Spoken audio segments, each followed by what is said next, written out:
Hey, welcome back to the Relentless Positivity Podcast. I'm your host, Joe Martin. Hey, I've been really looking forward to this one right here. I've been a stand-up comedy fan my whole life, and I got an expert on here. I had to go out. We were talking right before he came on that I had some pretty serious subjects on here lately, so we need to lighten things up. And I got the man for the job. His name is Scott Edwards, and he has had a colorful life. So he's been on what he calls the fringe of show business for 40 plus years. He's produced live comedy shows, TV series, concerts, even opened his own comedy club, one of the most successful clubs in America. Over the years, see if you've heard of any of these people he has worked with over the years. Jay Leno, Jerry Seinfeld, Bob Saget, Dana Carvey. And that's just kind of scratching the surface right there. And also just along the way, he happened to own a dozen other companies. Things like having his own submarine, a beach shack, a disco producer. Hey, Scott, what a life, man! Thanks for coming on. Well, ladies and gentlemen, I'm Scott Edwards, and I'm so happy to be here with Joe Martin. Yes, Joe, man, you're incredible. Your podcast is so positive. I got to tell you, though, you talk 1,000 miles an hour. So that positive adrenaline keeps you going. I'm so excited to be on your show. Thank you, sir. Well, I messed around, had a cup of coffee before I came on here, so man, I'm talking a little fast right now. I'm from Alabama. We don't normally talk this fast, so this is sped up for me. That is so true. The South has a more of a reputation for, hey, I'm happy to be here. Yeah, but man. you certainly are blowing that out of the water. Oh yeah, that caffeine will do it for you. I'm on performance enhancing drugs right now for this podcast. So Well, man, you, let's you have a terrific podcast, and it is relentlessly positive. It's been so great listening to some of your shows, helping people through difficult things like losing a child and breast cancer and alcoholism. What you're doing is really positive for the podcast listeners that you have, and thanks for what you're doing. It's sometimes difficult topics, but you're able to shine a light on things that I think will help people. So good job, young man. I appreciate that. You know, in the worst of times, there's always something good you can bring out of it, right? So there's things happen for a reason. So we talked about I'm from Alabama. How about yourself? Where'd you grow up? I'm a Northern California kid. Right now, I'm in Sacramento, pretty much Okay. been my home base. I did spend some time in LA and some time in the East Bay area, but I'm a Sacramento kid, and that is the capital of what used to be the Golden State. We're a little tarnished these days under Governor Nuisance, but we're doing what we can to survive. I'm one of the few that has wanted to, but not moved out just yet.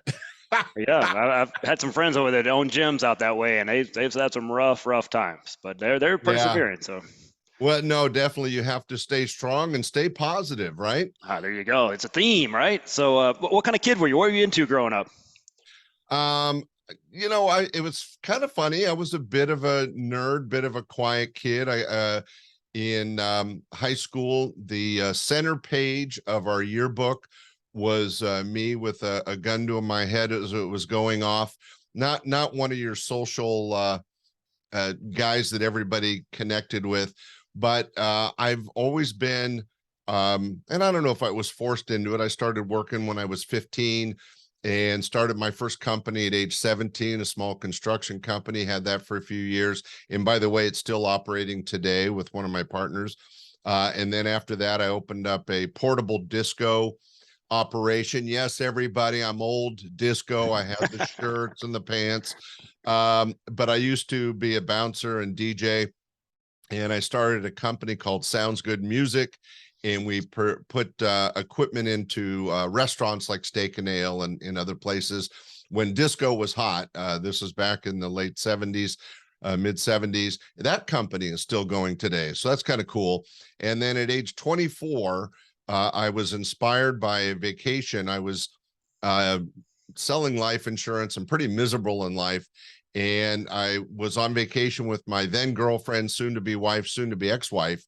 And we went to the Comedy Store in right by UCLA University and checked out for the first time stand-up comedy, this new art form that really there was only maybe 10 clubs in the whole country. Previous to that, stand-up comedy was kind of the thing you saw between strippers at a strip club or between jazz bands at a dance hall. And stand-up comedy had not become an accepted art form yet. and I was just blown away. Sacramento, for being the capital of this big state, is really was, at least back in 1980, very rural, rice fields, a lot of farmers, and there was no real variety art form or theater really going on that was strong. And I saw this stand-up comedy. That night I met Dave Coulier, Sandra Bernhardt, George Wallace, and I go, man, Sacramento needs this. So in the 6-hour drive back to Sacramento, in my head, I figured out what I needed to do, went bankrupt, which wasn't a smart idea. I've made a lot of mistakes. Negotiated the free use of a banquet room at a nice restaurant, and opened up Laughs Unlimited, an all-comedy showroom, in August of 1980. I was able to build that into an empire of 3 comedy clubs, 2 restaurants, a couple art galleries, and a whole lot of fun. Whoop, whoop. Wow, man, give yourself the applause on that one, right? Oh, yeah. Well, we have to go a little bit better. Kids. That's cool. Yeah, so if people don't know, when would you say the comedy boom was back in the day? So when I opened Laughs Unlimited, the very first club, it was the 12th full-time comedy club in the entire United States. And it too is still operating today, 42 years later. Very proud of that. But it was still kind of an underground entertainment art form. However, by 1985, it was like Starbucks. There was a comedy club in every corner. All the discos I helped design and build became comedy clubs. It was a real growing, acceptable form of entertainment. And then the TV shows started, Evening at the Improv, stuff like that.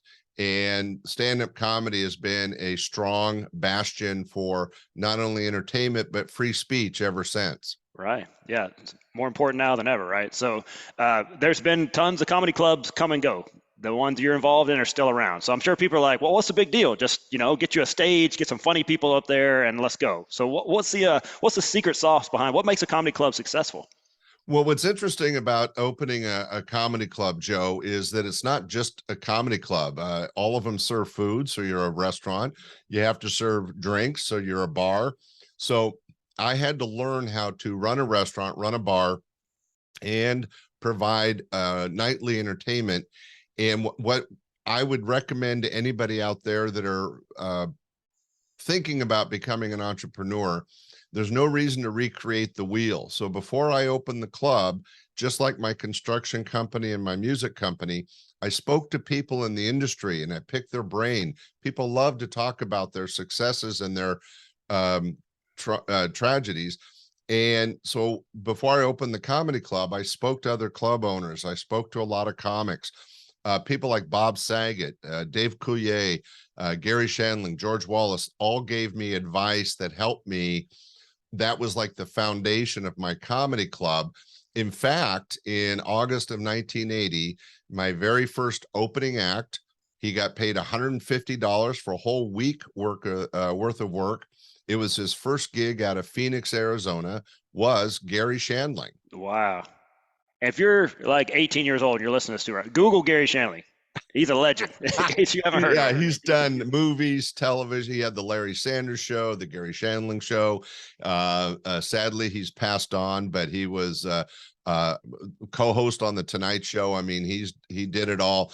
But back in 1980, he was just coming out of his hometown of Phoenix and getting his finding his comedy voice on stage.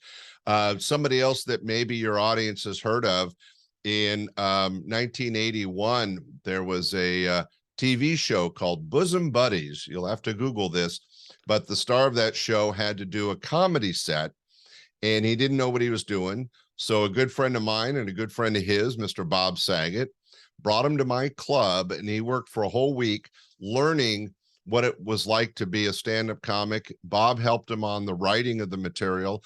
I helped him with the performance. And then about a week and a half later, we saw it on the Bosom Buddies TV show. Oh, by the way, that actor was Tom Hanks. Oh, I think I've heard of that guy.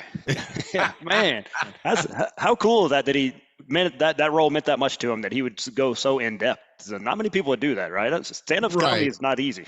Yeah, Tom, of course, wasn't a famous actor at the time. He had just gotten the starring role in this his very first show, Bosom Buddies, and and for those that don't know, it was two guys trying to save money by living in a girl's dorm, and they're it was a funny show at the time, but nobody knew who Tom was, and of course he turned out to be one of our nation's best actors. But he is a method actor. He wanted to understand how to perform comedy. And Bob Saget, who was a good friend of mine and his, wrote material for him that ended up appearing on the TV show. So it was really exciting to have that as many of my great experiences, but that's one of the good ones. Oh, that's awesome. So we've kind of mentioned some of the legends that you've worked with over the years. So you've seen them all over the years. So who's the best to do it of all time, in your opinion? Oh, you can't pick a favorite. Come on, they're all Can I get a top different. three? Can I get a top? How about a top three? Harry Anderson was one of the best Oh, comic magicians. He was on Cheers. He had Night Court. An amazing, nice guy. I got a chance to work with and book Graham Chapman from Monty Python. wow. Tommy Chong from Cheech and Chong has been on my stage. Robin Williams hit my stage a couple times. But I do tell people that one of my personal favorite monologists, and everybody use the Googler and go research Larry Miller. Oh, yeah. Larry Miller has done over 100 movies, over 200 TV shows, one of the best stand-up comedy monologists ever. I don't know if he, Joe, it's interesting. I'm not sure how you would do today because everyone's got that short attention span. He did not tell, joke like maybe a Stephen Wright or somebody. He would tell 8, 10, 12-minute long stories and just have everybody on the floor the whole time. One of the examples, he's got a famous bit called the 12 steps of alcohol. And it's just so funny. And he was a regular at my club. He is part of the Funniest Men in America. I'm sorry, Funniest Men in the Universe Club, which is Jerry Seinfeld, Paul Reiser, Larry Miller, Mark Schiff, all out of New York. And when he came out from New York, I was one of his first clubs, and a great, great guy. Oh, yeah. My son and I just watched The Nutty Professor not too long ago with Eddie Murphy, and Larry Miller's he's classic in that one. If you've if you've seen that movie, he's the kind of the straight guy that he's always Yeah. getting. Yeah, he's amazing. But yeah, those I don't. That's a good, interesting question. Would he still be relevant these days with those long stories with people's attention span? Like I Well, coach middle school football, and these kids, it's like that, man. 15 seconds is all you get. right. He's still funny. It's just that the audience has changed a bit. Would they Right. be patient enough to hear the funny? His first movie role was he was the suck-up salesman in Pretty Woman. Yeah. So if anybody remembers Pretty Woman, he was really good in that. It was a short scene, but it helped make his career. But there's been lots. I mentioned Bob Saget. He helped me get started. Dave Coulier, both from Full House, were regulars at my club for many, many years and helped me get started. But Paula Poundstone, when she first came out from Boston, absolutely sucked on stage. But I saw a nugget of talent in her. She's kind of bizarre, kind of esoteric. I let her work multiple weeks in a row, which never happened again in the history of my clubs, to help her develop. And then it was people like Gary Shandling and Robin Williams that kind of took her under their wings, and she's the comedian that she is now. But there's been 100 stories. It's been a great life, to be honest. Thanks, Joe. Oh, I get yeah. to share it. Yeah, it's really cool, man. What better life to be around a bunch of the funniest people ever? So, all right, that's kind of over the years, but how about modern day? Who's some people that you like these days that are doing it the greatest, you think? Well, you know what's interesting, Joe? And I don't want to shock your audience, but after spending 21 years in the industry, I didn't go out to a lot of clubs after I sold mine. When you live owning a nightclub and you're working every night from about 4 in the afternoon till about 2 in the morning, every night, and for years, decades, when you get done with that, you're not that anxious to get out. I don't go to big New Year's parties because I used to throw them, right? Right. Yeah. After you've hosted, 20 years of 2 New Years a night, we used to do New York New Year's and California New Year's every year.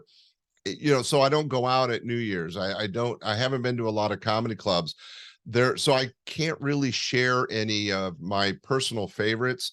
But people may know Brian Pussain Yeah. from The Big Bang Theory. He started at my club as an opening act, and we helped him develop his persona, and he's gone on and is still out there performing.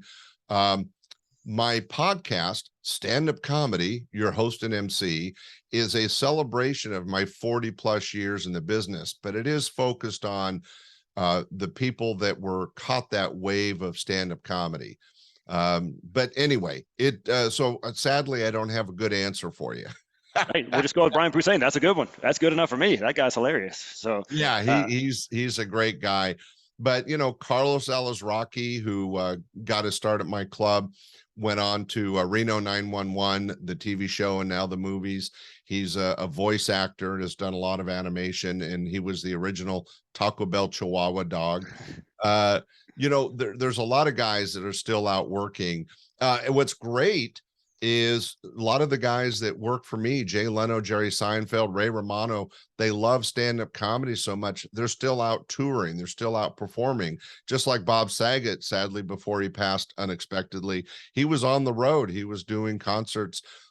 Stand-up comedy is an art form that really, it gives something back to the entertainer. It's giving something in the audience, but the entertainers get so much from it that they miss it. So even these guys are millionaires and they've worked, they could easily retire. They're back out on stage. They love it. that's right. Yeah, you mentioned George Wallace earlier. He's coming to my town, I think, next week. So he's still out doing it. So he's one of the legends of all time. He's still out doing it. He's the godfather of comedy. For those that don't know, you can use him, see him on the Googler as well. He had his own theater show in Las Vegas for over 12 years. I did a great interview with him on my podcast. And the reason I have a relationship with George Wallace, going way back to August of 1980, my very first show that I mentioned, Gary Shandling was the opening act. The headliner was George Wallace. Oh, wow. Small world. That comedy's a small world, isn't it? Well, 40 years later, Yeah. we've all changed a little bit. That's right. Now, these are kind of the well-known people, but over the years, who was someone that you just knew they were going to make it big? They were hilarious, but they never kind of made it to the big time. Who are some people that pop in your head when you think about that? Oh, there's actually been so many, just like everything else in life, Joe, there's that 1%. I call them the ones that got the golden ticket. Yeah. So the Ray Romanos, the Jay Lenos, the Dana Carvey, for example, who was one of my regular early acts. But there's so many that made a great career out of comedy. Jeff Jenna, Tim Bedore, Steve Bruner, Lois Bromfield, Diane Nichols, that had great careers, got a little bit of TV, made some money, toured their whole life. Some of them are still out working cruise ships and in one-man shows. Don Friesen is great at that are still really gave a lot to the industry, but they're not famous. In fact, my stand-up comedy, your host and MC podcast, in the intro, we say that we're interviewing and listening to comedy from the famous and not so famous. Yeah. So, even back in the day, there wasn't many that huge options like we have now for getting famous. It's either kind of get on the Tonight Show or you got your own sitcom, right? That was kind of the ways to the top, right? Now there's so many options with podcasts and movies and TV shows and streaming networks and all these ways to get and you could. I mean, back in the day, I remember if you got a Showtime special or an HBO special, that was a big time. Well, it's interesting because there's more ways to get some fame, but I think there's less opportunity to be famous. Sure. Because it's so diversified. You're absolutely correct. In the 80s and 90s, if you got the Tonight Show, people like Ray Romano and Gary Shandling, they did the Tonight Show and boom, they were stars and they got sitcoms and stuff. If you tried that today, you could do 5 or 6 Tonight Shows and still nobody would know your name, right? That's true. Yeah. It's changed. A great story, Joe. It was a Thursday night after the show. I was hanging out in a jacuzzi with having cocktails with Dana Carvey, and he was kind of nervous and excited. And I said, "Hey, buddy, what's going on?" And he goes, "I just got a phone call from Lorne Michaels. They want me in New York on Monday to showcase for Saturday Night Live. And I was like, well, that's awesome. He goes, yeah, but he was nervous. And of course, Saturday Night Live put Dana Carvey on the map with the church lady and many of his Hans and Franz, many of his characters. But Dana had been working for me for years. Great stand-up comic, great comic musician. But that phone call, that invite to Saturday Night Live, boom, shot him off. It just can happen that easy, or it may never happen. Yeah, that's cool, man. I can imagine, like, you see these guys they're so well known, just being nervous about doing their thing, but they're still human though, right? So that's a good little intro to that. So you've been around comedians 40 plus years. I know you have stories. You could probably tell them all day. What's kind of some of the funniest thing you think, maybe a couple from over the years that might pop in your head? Well, I wanted to share, you were talking about how people are still nervous, even though they're very good at their craft. A lot of people may not realize Robin Williams, who had that machine gun mentality, that Rolodex in his head, that no matter what topic came up, he could do something funny with it. And his style of comedy was, I'm going to throw out 10 things, and if 6 or 7 hit, I've got the crowd, right? And he was successful with that in comedy. He turned into a genius actor, but as a comedian, which he did, he loved it. He was always getting back on stage. But what a lot of people don't know is that off stage, he was very quiet, almost shy, very reserved. He was on my stage twice, and when he was done with his set, and probably because he put out so much energy on stage, there was this kind of like, right? He would just sit and just be very calm. And when he talked to people, he was quiet, not what you saw on stage. So I always thought that was interesting. But one of the fun stories from the early days, it was a Wednesday night. There was maybe 18, 20 people in the audience. And the headliner was Gary Shandling. And one of the gentlemen got up to go to the restroom. And Gary was like halfway through his set. And he goes, well, crap, we just lost a high percentage of the audience. So he took the whole audience out across the hall and into the men's room. So this guy's at the urinal trying to do his business. Here comes Gary Shandling, all these men and women, about 17 other people. We all cram into the restroom. Gary stood right behind the guy and then just went on with his set like nothing was wrong. It was so funny. It never happened again. It was an amazing moment in comedy. And by the way, the guy did wash his hands. We all made sure. You got to now. There's pressure's on. Right. But that was a fun moment. There's been a lot. We used to have a comic, Peter Galkey, who you wouldn't know the name, but he's written a couple movies. He's performed in a couple movies. Very funny stand-up comedy. A little bit different though. There was a time that he was so funny. He needed a volunteer, and it's hard to get volunteers sometimes on stage to do a physical bit. And he had this great thing that he was out doing a set, and then he got this rope and he throws it out the middle aisle, and he pretends to rappel into the audience, grabs a woman out of her chair, and pretends to climb back up on stage with this woman in tow.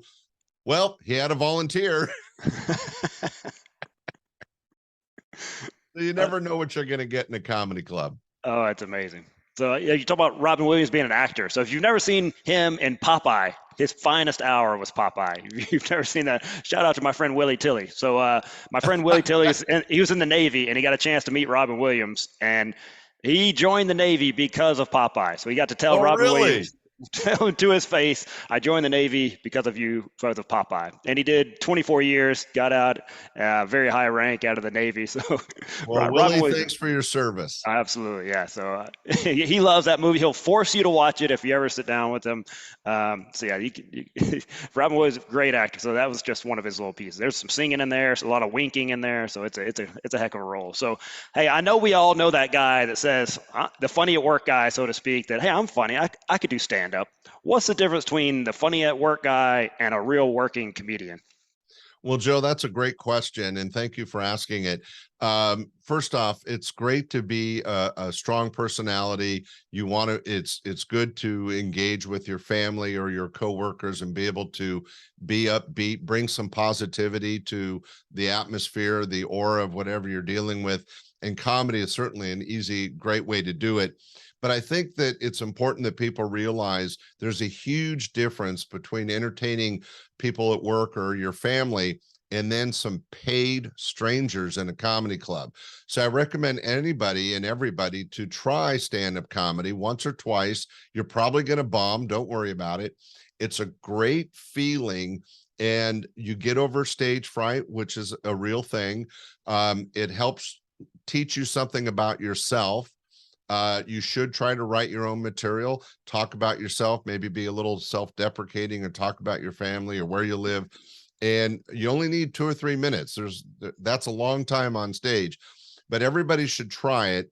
But you bring up a good point, Joe, that entertaining strangers that paid for entertainment where there's an expectation that you're going to laugh is a whole different ball game. Now, those that are interested, I've written 2 books on stand-up comedy. One's called Be a Stand-Up Comic or Just Look Like One, and one that just came out last December. It's available on Amazon, called 20 Questions Answered About Being a Stand-Up Comic. And it's very affordable, makes a great Christmas gift. And it has some basics on what it takes to be a professional, to go from amateur to professional stand-up comic. Oh man, so go get that book. I need to go try it. I think I need to go bomb one day just to see what it feels like. So, well, Joe, you with your personality and positive attitude, the audience is going to, the whole secret to stand-up comedy is engaging with the audience and bringing them on a short journey, right? With your energy, your positive personality, you have something to share when it comes to fitness and positive mental attitude. You're halfway there already. So I would definitely recommend it, Joey. I think you would have fun with it. I think so. Yeah, I'm gonna need to pick up that book before I go up there for sure. Ladies and gentlemen, a career has started. That's right. Y'all were here. Hey, that's just another one you've launched. So, and Joe's on stage, so we can all enjoy it. See, I may need to bring that with me just in case you don't get any laughs. BYOL, bring your own laughter, right? So yeah. So you were actually a comedy consultant. You've kind of mentioned over the years how you've kind of helped some people launch their careers, and that's something you do. Tell me a little bit more about what you do for people. Well, it's mostly just sharing my experience. With Tom Hanks back in the day, it was just how to use a mic, where to look when you're on stage, some of the basics of the physical aspect of it. It was Bob Saget that helped him with the writing. I'm not a comic. I don't write comedy. However, I was an MC and on stage 8 nights a week for over 21 years. So I have a way to connect with an audience, control an audience, because I was also the club owner, and be funny in the sense that I would interact with them, birthdays or bridal showers and stuff. And you have to be able to share and make something funny, kind of off the cuff. So not written material. And what I would share with people is I can watch somebody for just a few minutes and I know whether they have it or not. And I'll say, hey, you're really good, but you need to work on your writing, or your writing's good, but you need to use the mic correctly, or maybe be a little more animated. Take the mic out of the stand and walk around and really engage with the audience. There's different techniques that really help you engage. A great side story, if you don't mind, Joe. There was this really funny comic. He'd worked his way up to a featured act, which means he was doing about 30 minutes of material. Great writer. But after a couple times being on my stage, I sat him down and I said, you're a terrific writer, but you're not quite clicking as a performer, right? So funny material, but it wasn't being presented correctly. And I said, once you into comedy, there's lots of ways you can go. You can go to showrunner, you can go to a writer, you can go to television or whatever. There's all these different vehicles in stand-up comedy. Well, this gentleman by the name of Ed Solomon, so if people want to look him up, Ed Solomon, was a great writer, but not the best performer. And turns out he was a good writer. He ended up writing the script for Bill and Ted's Excellent Adventure. Oh, wow. He did all the Men in Black movies. He's now doing the Now You See Me movies, the magic ones. He's written, I think, 7 or 8 major motion pictures. Huge millionaire with homes in Europe and here. But it started from stand-up comedy and learning how to write. And very proud of his success. He is a tremendous comic, tremendous comedy writer, and his movie scripts are famous. Wow. Man, you're rubbing elbows with all kind of people out there, right? Well, it's just been an exciting career. I mean, more recently, I've had a chance, because of my podcast, to interview Neil Hassman, who was a manager to many celebrities, and also talk to other comedy club owners like Bob Fisher from the Ice House, which is one of the earliest. When I mentioned I was the 12th club, he was probably the 6th club in the U.S. The Ice House is famous in Pasadena, California, and the owner, Bob Fisher, and I had a chance to have a conversation on my podcast. So there's a great wealth of information, so much entertainment to share, and great stories. And podcasting is a great way to do that. Absolutely. And I'm going to link his podcast in the show notes in case you guys can't spell or anything like that. You can just click on something. So that's my biggest thing. So I'll link that in the show notes. And what's another way for people to keep up with you? Is it website, social media? What's the best way to keep up with you? Well, stand-up comedy, your host and MC, is the podcast. It does have a Facebook page, but the newest thing, it just launched October 1st, Joe, is the Stand-Up Comedy Podcast Network.com. Stand-Up Comedy Podcast Network.com. I've actually created a network, or a location, where anybody interested in stand-up comedy can go to. There's about 12 different comedy-based podcasts by comics, new and old. There are jokes of the day. There are videos of Bob Saget, Dave Coulier, Dana Carvey, Jay Leno on stage. There's audio bites from my shows. It's a one-stop location for anybody interested in stand-up comedy. Oh man, that sounds awesome. Also, sounds like a good stocking stuffer, right? Just put that in there in the old email box or something. Yeah. There you go. And a great opportunity, Joe, to be on your podcast, because you are such a positive guy. You're sharing a great message, and comedy. In fact, this is just a coincidence, but just Wednesday, I don't know when this will air, but on Wednesday of this week, October 12th, I launched a bonus show where Dr. William Fry talks about how comedy and laughing is healthy. It brings out endorphins in your body. It sends positive feelings to your brain, can actually bring down your heart level. And laughing out loud can be a great sensation and value to your body. So positivity is important. Yeah, well, I don't know about you, but I feel great right now. It's been a lot of fun for me. So like I said, I've been really looking forward to this, and you really brought it today. I had a great time talking with you today.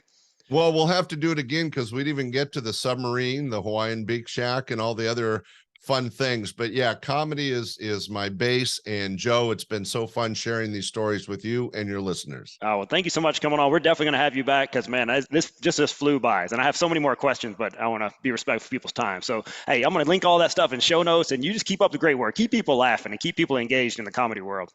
Hey, thank you. And everybody keep listening to Joe. He does a good job. Joe Martin. Man, I got to get sound effects. Right, that's enough of that. I got to get on your level. I'm over here slacking on that. So yeah, I'm going to link all that. And you guys share this with somebody. Share the love of laughter with somebody. Somebody needs to laugh today. Share this podcast with them. Share his links with them. Check out what he's doing. Keep up with that. Check out his podcast. Hey, thanks again. We'll keep up with you, and I'll talk to you later. All right. Thank you, Joe. All right, guys, go share this message, and we'll see you next week.